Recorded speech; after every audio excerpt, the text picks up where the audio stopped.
still teaching the same lies, man. Do you see the hatred on these brothers in these schools? Bring it out. That don't even, we got a camp. That don't even speak to nobody. You ain't under Jehovah, you're not under truth. Nigga, pull a precept prove it to me, then. Bring it out. Say it like the run they mouth, man. Go back to where we were, man. 1 Corinthians 1 and 9, 1 and 10. Somebody, he gonna tend, like I say, things are gonna get stronger and stronger. Right now, the truth just starting to really resonate. Because so many people have been indoctrinated in what the Bible don't deal with. Sorcery, don't it? What else it don't deal with? Enchantment? That's right. It don't deal with enchantment. These will do it. What about witchcraft? That's right. So you say Christ broke the commandments to do these? Why would Christ be doing tricks and they want to kill him? If I came to your mama house and put my hand on her chest, she was dead, she was woke. You telling everybody, man, he brought her back to life. You don't want to kill a man like this. Yeah. If you seen a man walking on water, would you be afraid of him? Bring it out. Think about it. Now some of you drinkers, you know, that wine thing is a good thing. Man. Man, we ain't got to worry about nothing here, man. We need some more of that wine back there, man. That's right. We're a little low. Hold on, where we at? How's he raising? Where he at? Is he here? Ain't he raising us up? Bring it out. Study rebuking and study trying to get us in order and study trying to get us to love each other. Read. It is written in the prophet. I never seen the prophets just chariot on some chariots. So man, we got the ships that's gonna be coming to get us out of here, man. What about the horses? What part of that is in the Bible? Bring it out. So there's some horses coming too. Bring it out. We're gonna have the stallions, man. What about the donkeys? They gonna come and help too, ain't they? Bring it out. But these guys hate that, man. How we gonna get the chariots in there? How we gonna get the miracles in there? Hey, any other camp did any miracles? Huh? Have any camp went and brought somebody back to life? Bring it out. Bring it out. They killing them spiritually. That's right. Have any of them turned water into wine yet? Bring it out. Bring it out. I'm just, Christ said we're going to do greater miracles than he. So, I just want to see which elder is going to be the first one to try to walk on water. Bring it out. Better have a life jacket on. Read, coming unto me. Today they worrying about them ships and all that garbage, man. Bring it out. They're not coming to Christ. Which elder is going to be the first one to try to walk on water? Bring it out. Better have a life jacket on. Read. Better have a life jacket on. Read. Better have a life jacket on. I want to give all the praises and the honor to Yahweh Bahashem, YAHAWASHI Bahashem, Ruach HaQuadash, and double honors to the elder apostles and the elder bishops of the great millstone Israelites. Also, a sincere shalom, okay, and honors to you other elders amongst the camps, you brethren as well. Also, shalom to you few sisters, you followers of the truth, supporters of the truth, and let me say shalom to the elect. Okay, I stumbled across this video, and I kind of just knew that these guys, well, we kind of knew what these guys taught. I mean, they don't believe Yahawashi worked miracles. They don't believe in chariots, the chariots. There's quite a few other things that they don't believe in, although the Bible mentions about the chariots. I don't think I'll get to that part, but I do want to get to the part dealing with this guy said if the macho man, that's what I call this guy that says the head priest, whatever his name is, of one body, Yahawashi, he said, he asked if Yahawashi worked miracles, why would he be killed if he was a sorcerer, since, you know, that would be considered sorcery, right? So if the Bible is against sorcery, then him working miracles is sorcery. So then you would have to say Yahweh is a sorcerer then, which he's the ultimate of everything, creative good and evil. So Moses with the burning bush, so to speak, as the stories go, okay? And everything the Most High who gave a manna from heaven to the Israelites in the wilderness. I mean, we can go on several stories of what the Most High did. Well, for example, a good example is Jacob and Esau. How Esau came out red all over like a hairy garment, and Jacob was the regular complexion. So, what are they going to say? Yahweh is a sorcerer? I don't know. Those are just questions to ask. You got to remember, there's things that's done on the right hand side, and there's things done on the left hand side. Okay? So, first, I want to go to the John the 9th chapter. This is the first thing that popped in my mind when he said this. I'll try to read through this. This is talking about the blind man. Okay? And the example of us being able to see. And I'll get that scripture as well, Lord's will. John 9:1, and as YAHAWASHI passed by, saw a man which was blind from his birth, which proves reincarnation, right? We'll get into that. And his disciples asked, saying to him, Master, who did sin, this man or his parents? Okay, that he was born blind. So that's telling you right there. Well, why was he born blind? He asked, did he sin? If he was born blind, how could he sin and he was just born when he was born? YAHAWASHI answered, neither this man sinned nor his parents, but that the works of Yahweh should be made manifest in him. So his whole purpose of being born was for this miracle. Okay? I'm going to just try to get to it. Try to get to verse 6. I'm going to just try to get to the point. He went away therefore, and I got to read this, okay. Verse 4, John 9:4. I must work the works of him that sent me, while it is day, the night cometh, right? When no man can work, going into the Sabbath, right? As long as I am in the world, I am the light of the world.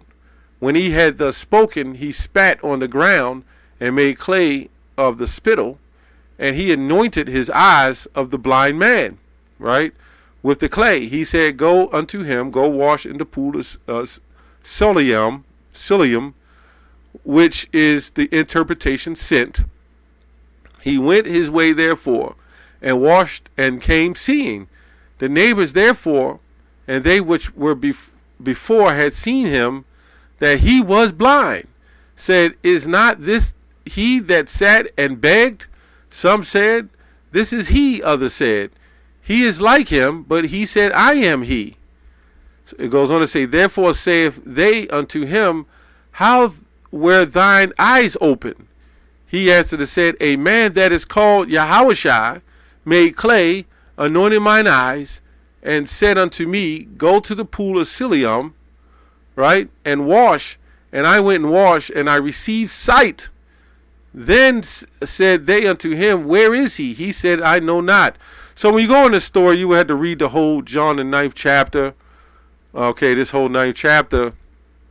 When you go into the stories, which I read several times, that then later on the Pharisees came, and some believed them, and then they said, well, it's on the Sabbath day, and this has to be a sorcerer that would do such a thing on the Sabbath day. Well, really, this is all made for our learning today. This is why Paul wrote in Romans 15:4, everything written aforetime is for our learnings today. So let me go on down to verse 20. Let me go to the end of verse 35. YAHAWASHI heard that they had cast him out, and when he had found him, he said unto him, dost not believe the Son of God? He answered and said, who is the Lord, that I might believe on him? And YAHAWASHI said unto him, thou hast both seen him, and it is he that talketh with thee.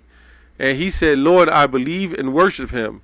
And YAHAWASHI said, for judgment I am come into this world, that they which see not might see, right? And that they which might be made blind, and that they which see might be made blind. So, at the end of it all, Yahawashi worked this miracle, or for all times, for us to this period, that we would be able to see. We were like the blind man, right? Going into the children of Israel, right? That's what the ultimate thing was. And then you had a lot of these Old Testament Israelites that so-called believe, right? Because that's what you had going on back then. They was a form of a lot of those Pharisees were like Old Testament Israelites. They wouldn't believe in Yahawashi. So they knew the law of Moses, which was set up by the Most High, the law of the Most High, which was given to Moses, but they didn't believe on Yahawashi. So the question is, why, he says, why would they cast him out, and why would they kill him if he was working miracles, right? Number one is a thing called jealousy, right? And over righteousness. And, ones who didn't believe he was the Son of the Most High, they thought he was the devil, right? Again, the Most High can do things, you wouldn't call it sorcery, right? Because the Most High controls it. So they believe from raising the dead. Let me get another example. Going back to Matthew 10:5, and all the Israelites know this. It says these 12 Yahawashi sent forth, saying, "Go not in the way of the Gentiles, but go to the lost city of the house of Israel, preaching the kingdom of heaven is at hand." But when you go into verse 8, it says, "Heal the sick, cleanse the leper, raise the dead, cast out devils. Freely ye have received, freely give." So these are miracles, being able to do this. The healing the sick is the ones of us who doesn't know the truth. You're sick in the spirit. And this is what the guy wasn't buying Yahawashi, saying this is what Yahawashi would have actually done. He literally took and made the leper and the sick and the blind and men who couldn't walk, and cast out spirits and put them in the swine and drowned them, did all these miracles for us, for our learning today, right? And he says that, there's not going to be spiritual power, basically. Okay. Well, he doesn't believe that. And we can't force these guys to believe it because they were blinded. They were never meant to get it. Okay? They were just never meant to get it. Let's go to Matthew 7:22. "Many shall say to me in that day, Lord, Lord, have we not prophesied in thy name?" That's these guys. "And in thy name have cast out devils." That's these guys. "And in thy name done away many, many wonderful works." That's these guys. "And then when I profess to them, I never knew you. Depart from me, ye that work iniquity." Right? So when you go to Mark 3, here's another example. "And the scribes came down unto Jerusalem and said, He have Beelzebub." Okay? Beelzebub. Okay? "And by the prince of the devils," that's pretty much what it is, "and the prince of the devils cast he out devils." So they're saying, well, wait a minute, the only way he can do that because he's a devil himself. He's the prince of all devils. That's how he's able to do such things, right? And he said, it goes on to say, "And he called him unto him and said unto them in parables," right? He says, "And he called them unto him and said unto them in parables, How can Satan cast out Satan?" With one of them sharp parables, right? "And if a kingdom be divided against itself, the kingdom cannot stand. And if the house be divided against itself, the house cannot stand. And if Satan rise up against himself and be divided, he cannot stand but have an end." So that's the question. How would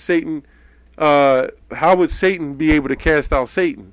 If Satan was the one to put the demons on him, right? And he wanted the demons to be on them, how can he just come and cast them out? Right? How can Satan have to cast out demons? His whole job is to put demons on you. The only thing that casts out the demons is the spiritual forces on the right hand side. That's the balance. So anyway, this guy, he doesn't know the scriptures as far as the chariots. There's many scriptures, and one that comes to mind in Revelation 1-7. What is it? Revelation 1 and 7, right? In the scriptures, there's many scriptures that go into that on the chariots. Revelation 1 and 7. Behold, he cometh with clouds, and every eye shall see him, including also which pierced him, right? So clearly he's coming with clouds, but he's coming in chariots, right? But obviously these guys don't believe in the chariots. We can also read in Ezekiel, the first chapter. I'll just hit a couple of scriptures real quick. It's called the vision of the four cherubim. Okay, it says, and I looked, and behold, a whirlwind came out of the north, a great cloud, and a fire enfolding itself, and brightness was about it, and out of the midst thereof as the color of amber, out of the midst of the fire, right? And when you go on down to the last part of it, verse 27, and I saw as the color of amber, and as the appearance of fire round about within it, right? From the appearance of its loins even upward, right? And from the appearance of his loins even downwards, like up and down. I saw as it was the appearance of fire, and had brightness round about, right? Round about, as the appearance of a bow. Okay, you know the appearance of a bow, that roundness, that is in a cloud in the day of rain. Okay, so was the appearance of the brightness round about. You keep hearing this word round about. This was the appearance of the likeness of the glory of the Lord. And when I saw it, I fell into my face, and I heard a voice of one that spake.